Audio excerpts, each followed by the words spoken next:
His food doesn't get cooked. He ends up leaving the house, and yeah, after we have a fight or something, or I've gone and punched him up because I haven't got my food.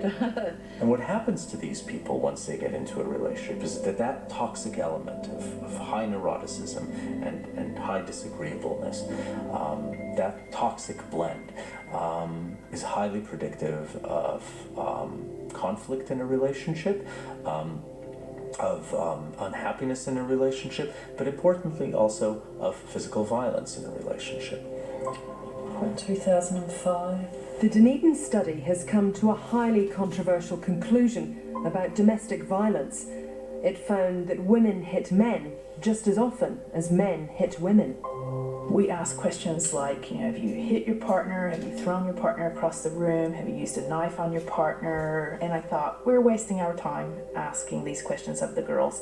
But they said yes to them, and they said yes to them in the same numbers that the boys did. How many times in the last year have you been so angry that you attacked them with a weapon? The girls thought it was quite all right to hit their partner. They thought nobody would care. They thought their parents wouldn't disapprove. They thought the police would not come if anyone called them, and they thought they wouldn't injure anybody. But the behaviors were the same. Women hit their men too. I can admit that because I do it. I've done it. I'll spaz out and just do something mental and try and stab them and throw things up or smash the house up. When this finding first came out, it was flat rejected by most feminist criminologists, so we really had difficulty getting those papers published. Even after the papers were published, we were never invited to present the findings at any conferences. It was one of the most difficult parts of the research to get it out there. Well, it's ruffled feathers, without doubt. I mean, there are people who just don't believe it. They think that men perpetrate the vast majority of the violence, and that women, if at all, are just defending themselves if they engage in violent behaviour. That's not what our data say. For something lame as, I stood on the bed to punch him in the face, and he grabbed me by the feet, spun me over and punched me in the bum, and I rang the cops on him.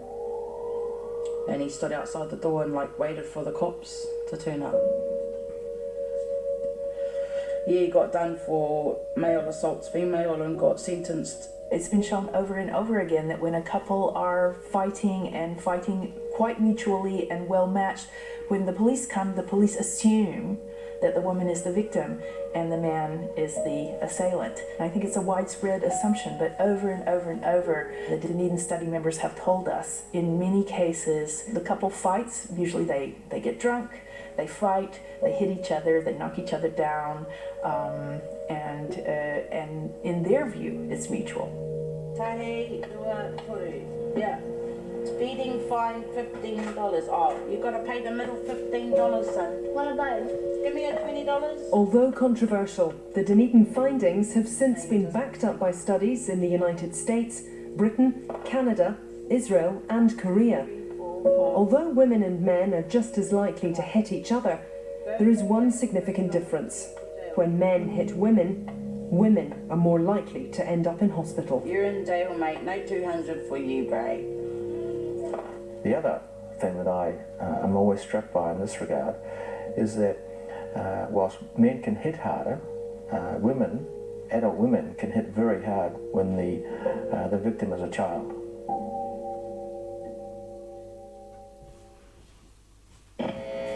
For the next 30 mouth-watering seconds, you'll be enjoying the world